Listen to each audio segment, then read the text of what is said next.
In double engine की सरकार मोदी और नीतीश कुमार के राज में दलित परिवार की 10 साल की बेटी को 5 घंटे तक एम्बुलेंस में तड़पने दिया गया।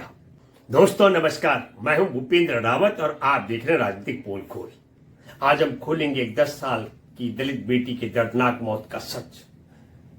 मुजफ्फरपुर में उस बच्ची के साथ ऐसा कुछ हुआ जो इंसान पर धब्बा है और नीतीश कुमार का तथाकथित सुशासन उससे बचा नहीं सका। अगर पटना के सबसे बड़े अस्पताल में एक गंभीर रूप से घायल बच्ची को 5 घंटे तक बेड न मिलता हो तो सोचिए बाकी बिहार के करोड़ों लोगों का क्या हाल होता होगा। हम बताएंगे कैसे नीतीश के 20 साल के शासन ने बिहार को दुशासन में बदल दिया। ये कहानी एक मासूम की, सिस्टम की हत्या की। 26 मई को मुजफ्फरपुर के एक गांव में एक 10 साल की दलित बेटी के साथ उसके पड़ोसी ने दरिंदगी की सारी हदें पार कर दी। उसकी मासूमियत को कुचला गया, उसके शरीर पर चाकुओं से हमला किया गया। बच्ची को श्री कृष्णा मेडिकल कॉलेज अस्पताल में भर्ती किया गया। वहां ऑपरेशन हुआ, लेकिन हालात बिगड़ने पर उसे 31 मई को पटना मेडिकल अस्पताल रेफर कर दिया गया। लेकिन राजधानी का सबसे बड़ा अस्पताल क्या कर रहा था? 5 घंटे तक बच्ची को बेड नहीं मिला। वो एम्बुलेंस पर तड़पती रही, पहले ईएनटी में, फिर शिशु रोग में, फिर इमरजेंसी में और आखिर में गायन की वार्ड में ले जाया गया।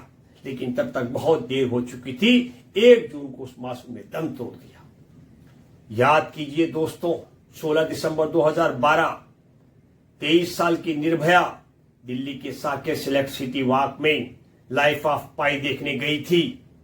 दुनिया जानती है कि उस बच्ची के साथ बस में क्या क्या किया गया था। मनमोहन सिंह सरकार ने उसे इलाज के लिए सिंगापुर तक भेजा।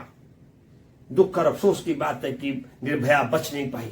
लेकिन डबल इंजन की सरकार मोदी और नीतीश कुमार के राज में दलित परिवार की 10 साल की बेटी को 5 घंटे तक एम्बुलेंस में तड़पने दिया गया, हॉस्पिटल में। अगर ये किसी मंत्री या नेता की बेटी होती तो क्या तब ऐसा होता? बिल्कुल नहीं। लेकिन लापरवाही नहीं, ये सिस्टम का अपराध है। स्वास्थ्य विभाग ने कार्रवाई की।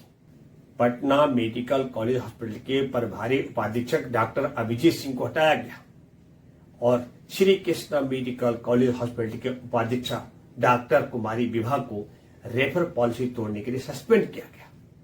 लेकिन क्या 2 डॉक्टरों को सजा देकर सिस्टम की जिम्मेदारी खत्म हो जाती है?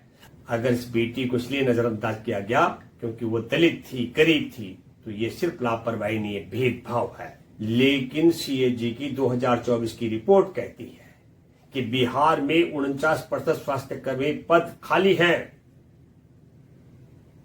विश्व स्वास्थ्य संगठन के अनुसार बिहार को चाहिए 1,24,000 डॉक्टर, लेकिन उपलब्ध सिर्फ 58,000 है। डॉक्टरों की कमी है।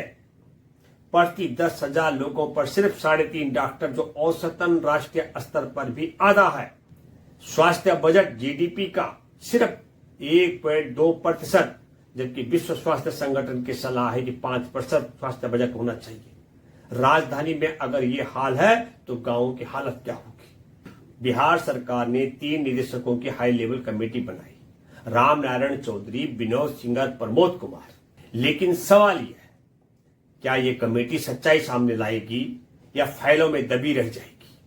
राष्ट्रीय मानव अधिकार आयोग ने नोटिस भेजा है, लेकिन क्या कभी इन नोटिसों से कुछ बदला है? असल सुधार तब होगा जब अस्पतालों में पर्याप्त मात्रा में डॉक्टर, नर्स, स्वास्थ्यकर्मी, दवाएं और बेड उपलब्ध होंगे। क्या नीतीश सरकार इस मासूम की मौत की जिम्मेदारी लेगी? इस हादसे ने बिहार की सियासत को झकझोर दिया। कांग्रेस ने प्रदर्शन किया, तेजस्वी यादव ने परिवार से मुलाकात की और सहायता का आश्वासन दिया। रोहिणी आचार्य बोली, धिक्कार है उस शासन पर जहां बेटियां इलाज के लिए तड़पती हैं। स्वास्थ्य मंत्री मंगल पांडे बोले, 15 दिन में चार्जशीट और स्पीडी ट्रायल होगा। लेकिन सवाल यह है, 5 घंटे तक उस बच्ची को इलाज क्यों नहीं मिला? स्वास्थ्य मंत्री इलाज के लिए जिम्मेदार हैं, गिरफ्तारी तो पुलिस की जिम्मेदारी है। और नीतीश कुमार जो 2 दशकों से गृह मंत्रालय संभाल रहे हैं, क्या वे जवाब देंगे? ऐसे मामले क्यों बढ़ रहे हैं? बेटी एक दरिंदगी की शिकार नहीं थी, ये सिस्टम की हत्या है। पुलिस नाकाम रही, अस्पताल नाकाम रहा। क्या इसलिए कि वो गरीब थी, दलित थी। अगर ये किसी मंत्री की बेटी होती तो क्या ऐसा होता? इस मौत का मुकदमा सरकार और सिस्टम पर चलना चाहिए, क्योंकि यह चेहरा देखकर फैसला होता है। 21,000 नर्स और 41,000 स्वास्थ्य कर्मियों की भर्ती का वादा किया गया, लेकिन डॉक्टर चाहिए 66,000 से ज्यादा, और उन्हें गांव में भेजा जाना चाहिए। दलित और गरीब मरीजों के लिए विशेष स्वास्थ्य योजनाएं लाई जानी चाहिए। ये सब मुमकिन है, बस सरकार की इच्छा शक्ति चाहिए। 10 साल की दलित बेटी की मौत ने हमें आईना दिखा दिया है।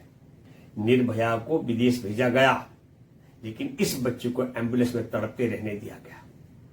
नीतीश कुमार का सुशासन ढकोसला है। बिहार की स्वास्थ्य व्यवस्था दम तोड़ चुकी है। इस मौत का मुकदमा सरकार और सिस्टम पर चलना चाहिए, क्योंकि यह सिस्टम की हत्या है। दोस्तों, वीडियो को लाइक और शेयर जरूर करें। फिर मिलते हैं अगली बार राजनीतिक पोल खोल पर एक नई पोल खोल के साथ। तब तक के लिए जय हिंद।